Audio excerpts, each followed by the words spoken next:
Hey everyone, it's Carissa Wiley here for ellenhudson.com. Thanks for joining me today. Today I am sharing 3 birthday cards and some tips and tricks for starting your stack. This is the idea of getting a bunch of cards ready for the events ahead in the year so that you're not caught off guard, because we know we've all been there. And we scramble to make a card at the last minute.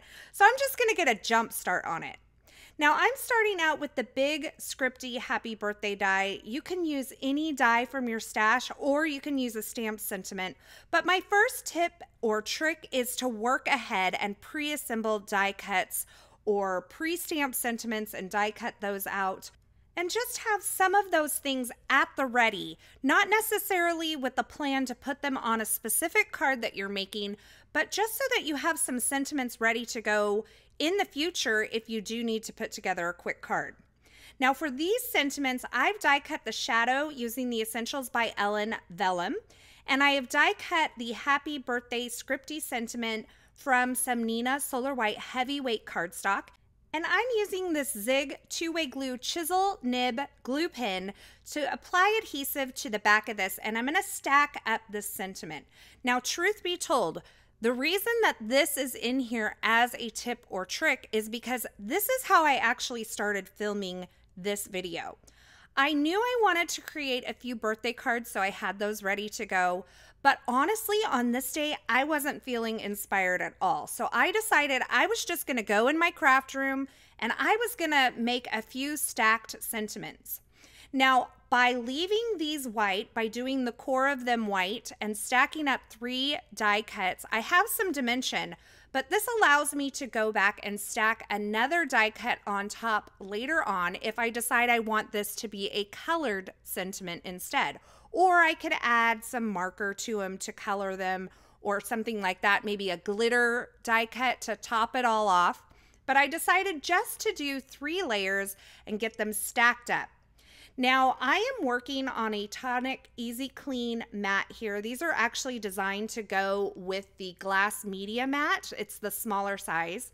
And as I move throughout this, those die cuts kind of shift around and I got a little glue on the surface of my mat. So I'm just wiping off in between so that I don't get glue on the front of my die cut sentiments.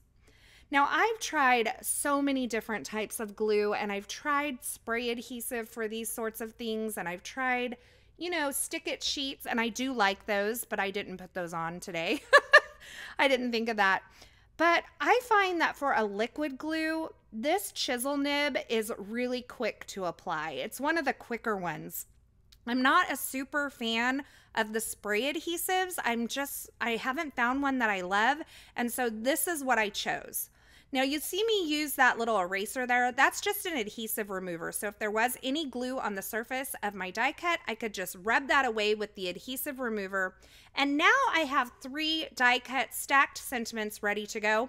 And I was gonna stop there, but wouldn't you know, just that little act got me inspired enough to keep moving on these cards. So my next tip or trick is to keep versatility in mind. I am using images that can be used for anyone's birthday. If I were to limit myself to a unicorn or something very feminine, florals, I may have a more difficult time giving that to one person over another. So I chose these cute little critter images because I feel like they can work for boys or girls or kids or adults. I've got a lot of different images here. And if the critters feel a little bit juvenile to you to give to like an adult male or something like that, you could always limit this even further and just use the balloon and the presents from this backyard party set. That's the set I'm using today. This is an oldie but a goodie, and I love this simple balloon. Now I'm going to do some Copic coloring on my images. I'm going to keep it really simple. I'm using 2 colors for the most part, and all of the Copic markers that I used will be linked over on the ellenhudson.com blog post that coordinates with this video. So be sure to look in the description. You'll find the link to the blog post there, and you can go over there and see exactly the colors I used. Now, another tip or trick for me when I'm creating multiple cards is I like to create some creative boundaries. So I decide I'm going to use these products right here, and I'm not going to kind of stray from that, because when I start to stray, there are too many options and I get confused and I want to add too much. And so ahead of time, I'll decide I want to use this big scripty sentiment and this backyard party stamp set, and then I have some boundaries to create within.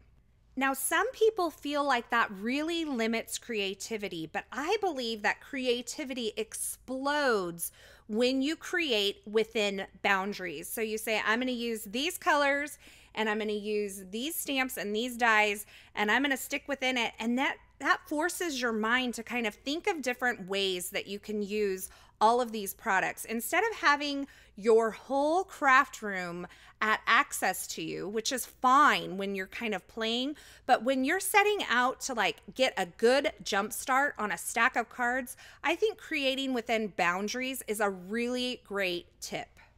Now you're seeing me stamp some additional images of the presents and the balloon from this stamp set. I have left the stamps in place on my MISTI, and I used the negative portion of the die cut to help me align some plain white die cut images, and then I was able to stamp those images once again onto that die cut piece, and it lines up perfectly. Now here is where you're going to actually see my next tip and trick come into play. You can see I have a lot of colors that I don't tend to use a lot, like this bright blue and that bright green. I don't tend to use those a lot, and I was really struggling with how to kind of complete these cards. And so I decided I was going to nix all of those bright colors that I had chosen, and I was going to stick to one thing that I knew, and that was a color palette that worked well. So I recolored some of these images in order to make them coordinate with some of those lighter oranges and lighter pinks that I did, and I kind of took away some of those brighter blues and darker reds in order to make this color scheme work.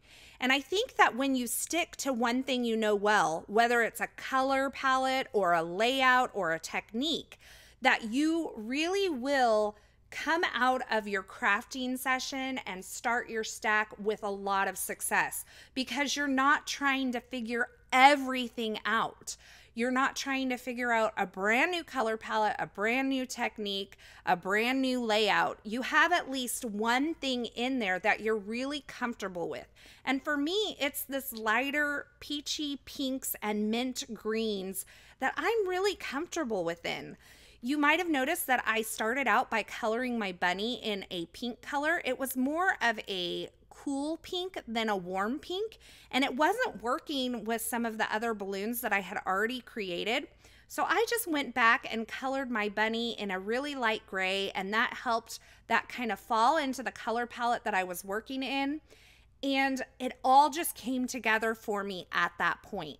So start with something that you know will work, whether that's your color palette or your layout or a technique that you are super comfortable with, and kind of go with that as well. It kind of goes back to creating within boundaries, but I think it really does help you kind of really get going on several cards at once. Now you're going to notice that I have a very similar layout on all of these cards, but they're not all exactly the same.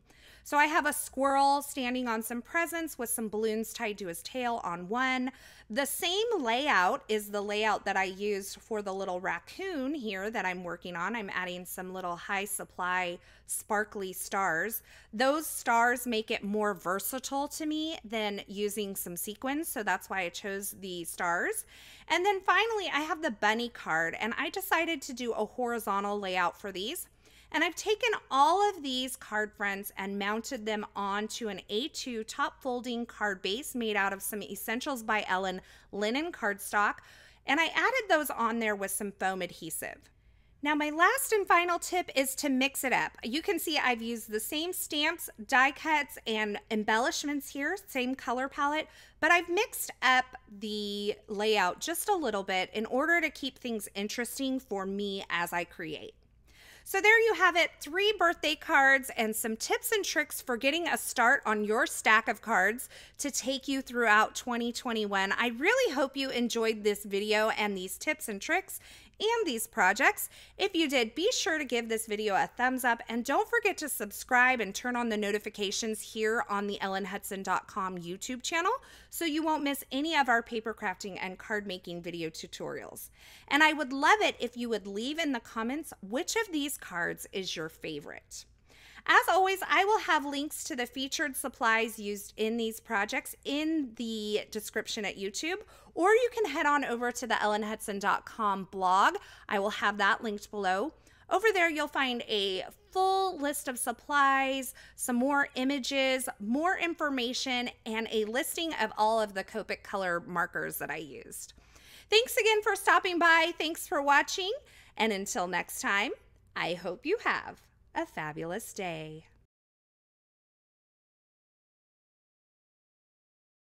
Hey, thanks for sticking around to the very end. You know, if you've made it this far, you are one of my favorites. If you want to subscribe to the ellenhudson.com YouTube channel, go ahead and click that button on the left side of the screen. And here's a couple more video tutorials I thought you might enjoy.